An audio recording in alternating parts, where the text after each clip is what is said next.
Good morning, countryside. I'm Alexis LaChance, and this is UPC.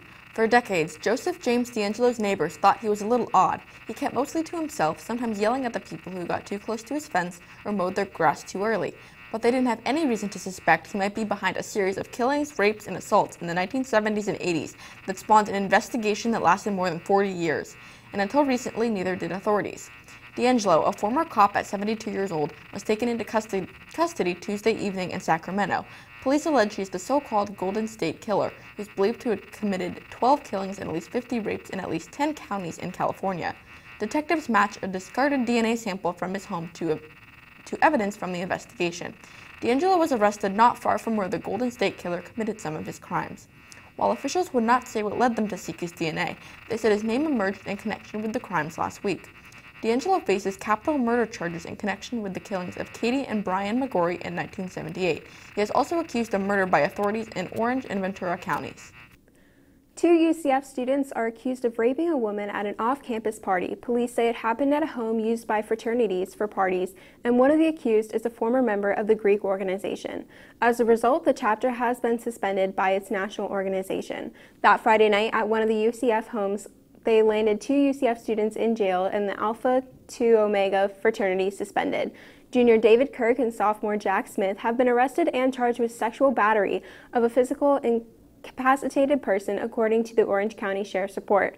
The woman remembers pieces of the night, but she remembers waking up to both men raping her in the bedroom, and she was unable to move or speak. The report also says the home of Frisk Circle is often the venue to parties hosted by the Alpha Tau Omega fraternity. Kirk was a member of the ATO but had been kicked out of the chapter about a year ago. Despite it being off-campus party, the university has suspended the fraternity, saying it's facing 6 charges, 1 for disruptive conduct and 5 for alcohol-related misconduct.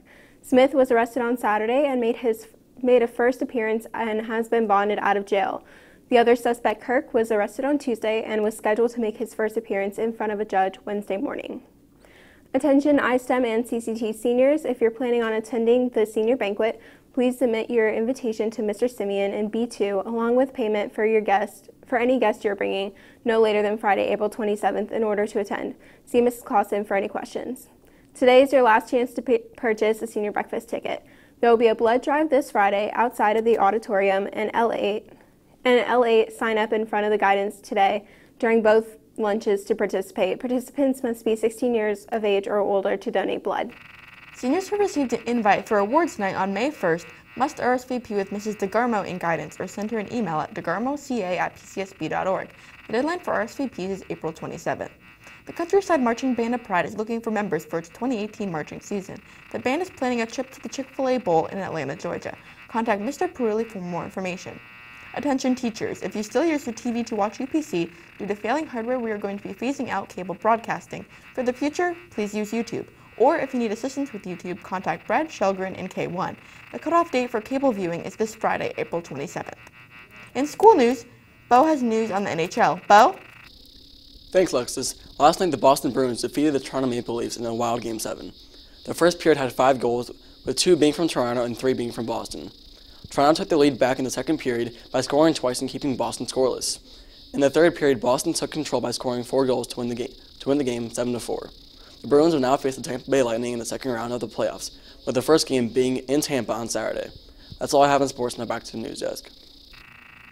Thanks, Bo. Put down the chips. It's National Pretzel Day. There are various stories about how the Twisted Treat originated. Some say they were invented by monks who gave pretzels to kids who learned their prayers. Another story says they were created in a French monastery. Regardless, they have survived over the years. The average American eats roughly 1.5 pounds of them every year. Pretzels are especially popular in Pennsylvania. 80% of them are produced in the Keystone State.